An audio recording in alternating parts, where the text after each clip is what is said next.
இன்னொரு டைம் வராம போயிடுவா, அப்போ உறிஞ்சிடும் சத்த.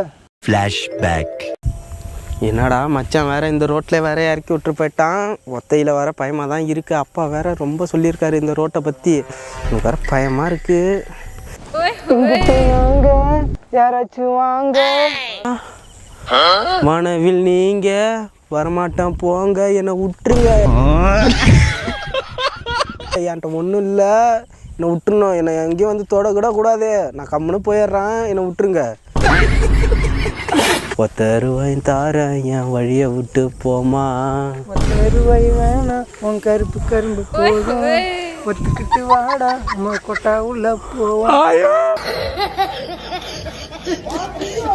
மச்சா செம்ம கட்டே இருக்குமே. நான் அந்த மாதிரி ஆள் கிடையாது, என்னை விட்டுரு அம்மா. நான் அந்த மாதிரி ஆள் இல்லை.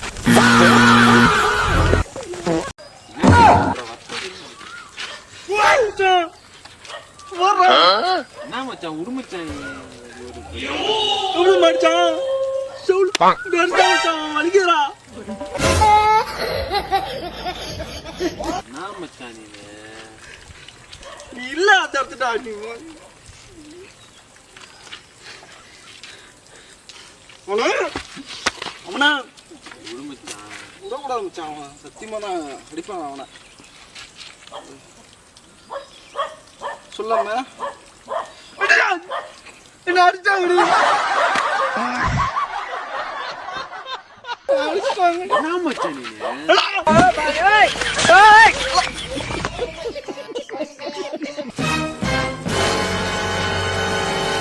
வத்தைக்கு இருக்கு போயிடுவோம்.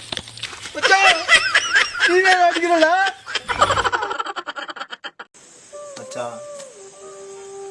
வாழவே பிடிக்கலடா, சாவு போகிறோம் மச்சான். என்ன கொசுவத்தை கொத்தி விட்டு போங்க. எல்லாருக்கும் ஒரு பிரச்சனை ஒன்று வந்தால் ஃப்ரெண்டுக்கிட்ட தான் ஷேர் பண்ண சொல்லுவானுங்க. ஆனால் இவனுங்க என் பிரச்சனை கேட்காம கொசுவத்தி எடுத்துகிட்டு போய் சாப்பிடாங்கிறான்.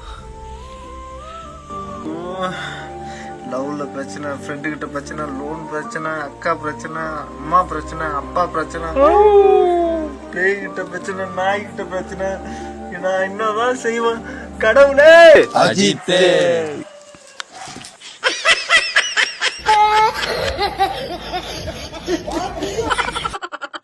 கம் டு ஹோம் சொல்லி என்னை அசிங்கப்படுத்திச்சு அவன் பிள்ளை தான். நான் அப்பவே சொன்னேன் இதெல்லாம் வேணாம்ட்டு. இப்போ பாரு எம்பிட்டு பிறச்சு. இனிமேல் அந்த பிள்ளை மூஞ்சில் எப்படி அமளி பண்ணியே. கம் டு ஹோம்னு அதை தண்டி கட்ட வச்சுறான் பிள்ளை. இப்போ பாரு, ஏய் கம் டு மை ஹோம்.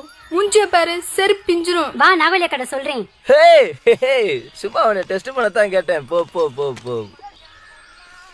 நெசமாவே நாவலிட்ட சொல்லிடுவாளோ. இப்போ பாதாடா பிரச்சனை. அடுத்தாப்புல என்ன செய்யறது சொல்றா? என்னத்த சொல்றா? எனக்கு முடிஞ்சு வச்சு, உனக்கு முடிஞ்சு வச்சு. கம் டு ஹோம்னா வீட்டுக்கு வான்னு அர்த்தம்.